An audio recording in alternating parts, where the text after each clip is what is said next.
Hej og velkommen til vores næste udfordring i vores fælles organiseringschallenge. Den her ved jeg har været efterlængtet. Det er nemlig den personlige skuffe i badeværelset. Med udgangspunkt i min egen skuffe vil jeg fortælle dig, hvad jeg ønsker, du skal gøre, og vise dig, hvordan du kan få et godt system over de ting, du bruger hyppigst.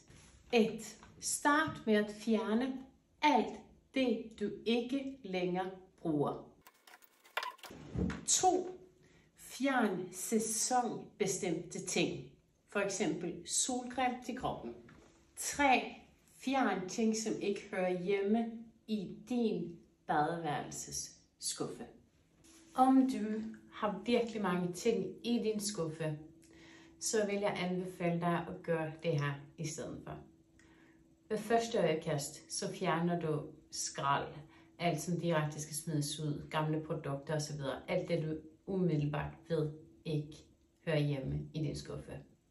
Next step er så at tømme hele skuffen og opdele det i kategorier. Hvilken metode, der er bedst for dig, kommer helt an på den følelse, du har i kroppen, når du skal i gang med projektet. Men hvis du åbner din skuffe og føler dig overvældet af det hele, så start med at fjerne de enkelte ting, som er nemt for dig. Og så kan du sortere det resterende efterfølgende. Uanset hvilken af de forberedende metoder du vælger, så skal vi nu kategorisere og samle de ting, som vi bruger i vores skuffe. Husk, det her handler om praktik og ikke æstetik. Men hvis man ønsker at kombinere de to ting, så skal man selvfølgelig gøre det. Det her er ting, jeg bruger, så jeg sætter det lige ned igen. Hvordan holder man så overblik i sin skuffe? I badeværelseskuffen, hvor det er så mange små dimser, så vil jeg helt klart anbefale dig en form for opdeling. Om det er skuffeinddelere, nogle papkasser, plastkasser, whatever works. Det vigtigste er at få kategoriseret i nogle forskellige kategorier. Jeg har delt op sådan som det her. Tandpleje, afrensning, morgen, aften. Det er til min søn.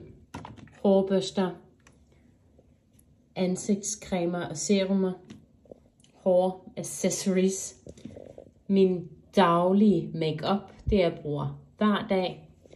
Det her bruger jeg 1-2 gange om ugen.